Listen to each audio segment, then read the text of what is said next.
हम सब देखते हैं कि किम घर लौटता है तो वहाँ सेंटा मरिया टीम और जिया पहले से ही हाजिर होते हैं। वो सब मिलके खाना बना रहे होते हैं। वो कहते हैं हम कल यहाँ से जाने वाले हैं तो सोचा आज साथ में आखिरी बार डिनर करते हैं। अब वो सब डिनर करने बैठते हैं।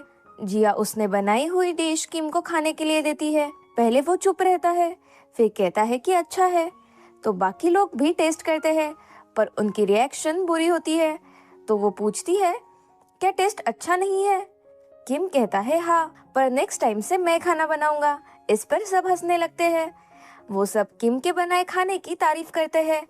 फिर छोटा रोबोट उसे गिफ्ट करते हैं क्योंकि पता नहीं वो वापस कब मिलेंगे। पर किम उन्हें रुकने को कहता है कहीं मत जाओ, यही रहो मेरे साथ। तो वो सब खुश हो जाते हैं। यहाँ आजिथ्री अमेरिकन क्लाइंट की रिकॉर्ड की हुई बातें वापस सुनती है। उन्होंने उसे सिर्फ एक ऑब्जेक्ट कहा और कहा कि उसे इंसानों के साथ नहीं रखा जाएगा, उसके पार्ट्स अलग कर दिए जाएंगे। अब फैमिली यानी कि सेंटा मरिया टीम की वो पुरानी वीडियो प्ले करती है। उसमें वो उसे फैमिली का हिस्सा मानते हैं और कहते हैं आजिथ्री हमेशा याद रखना, तुम इंसानों के साथ उनकी फ्रेंड और फैमिली बन के रहोगी। तो वो यूएस क्लाइंट का वीडियो डिलीट करके सेंटा मरिया टीम को फैमिली चुनती है और कंट्रोल खुद के हाथ में लेती है। अब किम सोचता है कि उन्होंने कोशिश की पर वो आजिथ्री को नहीं बचा सके। तभी किम को उसके जासूस मैडम एक्स का मैसेज आता है। वो जिया से कहता है कि शायद अब कुछ हो सकता है। तो वो दोनों कार से कहीं जाने के लिए निकल पड़ते हैं। वो दोनों साथ में इतने खुश होते हैं कि उनके चेहरे से मुस्कान हटती ही नहीं। अब किम कार से उतरकर एक कैफे में जाता है। वहाँ एक लेडी उसका इंतजार कर रही थी। उसे लगता है वो जासूस मैडम एक्स है, पर वो मैडम एक्स के लिए काम करने वाली लेडी होती है। वो किम को उस यूएस क्लाइंट के सारे काले कामों का कच्चा चिट्ठा बताती है। उसे पकड़ने के लिए इंटरपोल की मदद लेने को कहती है, पर ये तभी हो सकता है जब वो आदमी हमें मिस्टर होंग यानी कि चेउल के डैड के खिलाफ सबूत दे। अब दूसरे दिन किम और जिया का भाई उस आदमी को मिलने के लिए बुलाते हैं। किम उसे पूरा यकीन दिलाता है कि उसे और उसकी फैमिली को वो प्रोटेक्शन दिलाएगा। वैसे भी बिना प्रोटेक्शन के उनकी जान को खतरा ही रहेगा। तो वो आदमी किम का साथ देने के लिए मान जाता है। तो किम और जिया दोनों ऑफिस के लिए फुल स्पीड में निकल पड़ते हैं क्योंकि उन्हें आजिथ्री का कॉन्ट्रैक्ट साइन होने से रोकना है। किम समय रहते वहाँ पहुंचकर डील कैंसिल करता है क्योंकि मेजोरिटी शेयर्स किम के पास है। मिस्टर होंग किम को धमकी देते हैं कि ये अच्छा नहीं होगा। तभी पुलिस वहां पहुंचकर मिस्टर होंग को पुराने चेयरमैन के मर्डर केस में गिरफ्तार करती है, पर यूएस क्लाइंट वहां से चला जाता है। मिस्टर होंग किम को वापस धमकी देते हैं कि बात अब और बिगड़ेगी। किम कहता है बात खत्म हो चुकी है, अब कुछ नहीं होने वाला, और पुलिस उन्हें लेकर चली जाती है। किम और जिया एक दूसरे को थम्स अप करते हैं, पर जिया के भाई को देख वो दोनों ऑकवर्ड हो जाते हैं। वहाँ यूएस क्लाइंट आजिथ्री का बॉक्स खोलकर देखता है तो वो वहाँ नहीं होती। जैसे ही किम को ये पता चलता है वो सेंटा मरिया टीम को भी बता देता है। आजिथ्री यहाँ एक बिजी रोड पे लोगों के बीच होती है। वो कहती है कि मुझे घर जाना है क्योंकि उन्होंने आजिथ्री के सामने अपने गुनाहों को कबूला था, तो वो सब रिकॉर्ड हो चुका था। दूसरी तरफ यूएस क्लाइंट गुस्से में होता है क्योंकि उन्होंने आजिथ्री के सामने अपने गुनाहों को कबूला था जो कि रिकॉर्ड हो चुका होता है। वो कहता है जल्दी से उसे ढूंढ के वो वीडियो डिलीट करो। यहाँ आजिथ्री रोड क्रॉस करती है तो लोग उसे देखकर कहते हैं क्या इसे ऐसे कपड़ों में ठंड नहीं लग रही। सेंटा मरिया टीम को सीसीटीवी फुटेज से पता चलता है कि आजिथ्री खुद बाहर निकली है तो वो आसपास ही होगी। आजिथ्री अब एक जगह जाके बैठ जाती है। वहाँ बैठा एक गरीब आदमी उसे वहाँ से जाने को कहता है, पर वो बार बार कहने पर भी नहीं मानती। तो वो पूछता है क्या तुम्हें मुझसे डर नहीं लगता? आजिथ्री कहती है तुम जैसे भी दिखो, तुम सब मेरे लिए इंसान हो। उस आदमी के कहने पे वो उसका हाथ पकड़ने लगती है तो वो हाथ पीछे खींच लेता है। वो पूछता है तुम ऐसे कपड़े पहन के कहाँ जा रही हो? आजिथ्री कहती है घर पर। वो कहता है घर कहाँ है? तो आजिथ्री कहती है जहाँ मेरे फ्रेंड्स और फैमिली है। वो पूछता है आखिर वो कहाँ है? तो आजिथ्री कहती है जहाँ मैं खुद को रिचार्ज करती हूँ। अब वो आदमी कहता है घर चली जाओ वरना मेरे जैसा हाल हो जाएगा, मेरा इंतजार करने वाला कोई नहीं है।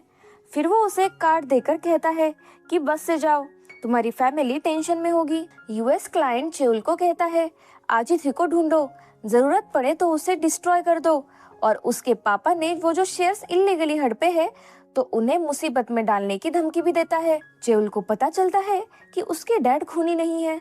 पुराने चेयरमैन का खून उस यूएस क्लाइंट ने किया था, पर इसका कोई सबूत नहीं है और उसके पापा ने चुप रहकर उसका साथ दिया। यहाँ किम और जिया आजिथ्री को ढूंढ रहे होते हैं। जिया को लगता है कि वो घर जा रही होगी। वह आजिथ्री एक बस में चढ़ती है जो किम के घर की तरफ ही जा रही थी। बस में एक लेडी आजिथ्री के कंधे पर सर रखकर सो जाती है, तो आजिथ्री उसे प्यार भरी थपकी देती है। बाद में एक छोटी लड़की वहां बैठती है। आजिथ्री उसकी भी हेल्प करती है।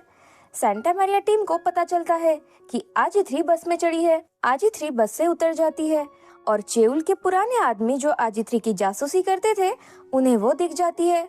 वो वही गाड़ी रोककर उसे पूछते हैं कि आजिथ्री तुम कहाँ जा रही हो। वो कहती है घर। तो वो उसे गाड़ी में बैठने को कहते हैं। वो जा ही रहे होते हैं कि यूएस क्लाइंट के गुंडे वहां पहुंच जाते हैं। वो धमका के कार खोलने की कोशिश करते हैं। वो कार की खिड़की तोड़ने ही वाले होते हैं। तभी पुलिस वहां पहुंचकर उनको गिरफ्तार करती है।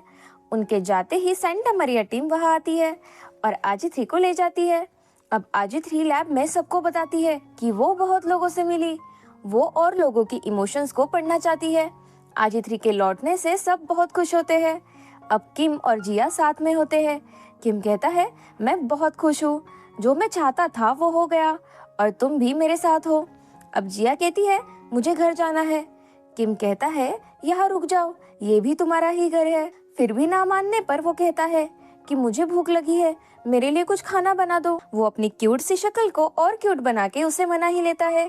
जिया अपनी बचपन की कहानी बताती है तो किम को याद आता है जब वो एक छोटी बच्ची से मिला था उसने भी यही बताया था। वो जिया की भांजी थी। तो वो हंसने लगता है। जिया के पूछने पर वो कहता है वो सीक्रेट है, पर मुझे अभी पता चला कि मेरी गार्डियन एंजल कौन है। वो जिया का हाथ पकड़ के उसे अपनी तरफ खींचता है और उसे किस करने लगता है और दोनों एक दूसरे में खो जाते हैं। मिस्टर होंग का सेक्रेटरी रिया के डैड से मदद मांगने जाता है। उनके शेयर्स उन्होंने रिया के नाम किए होते हैं।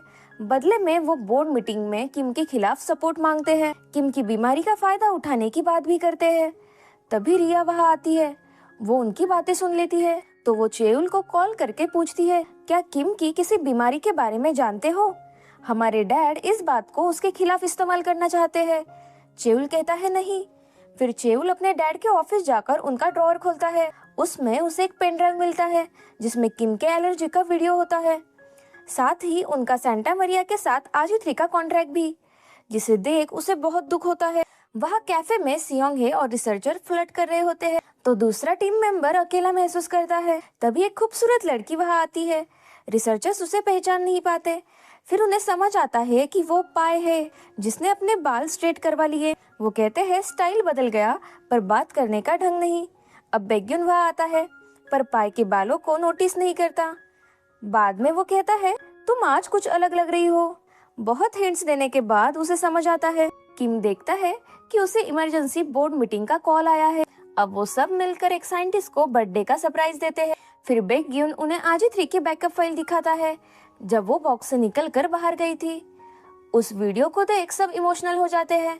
बेग्युन कहता है समय आ गया है कि आजिथ्री का चेहरा बदल दिया जाए। उसका इमोशंस का पैटर्न रहने देते हैं और सारी प्राइवेट वीडियोस डिलीट करते हैं।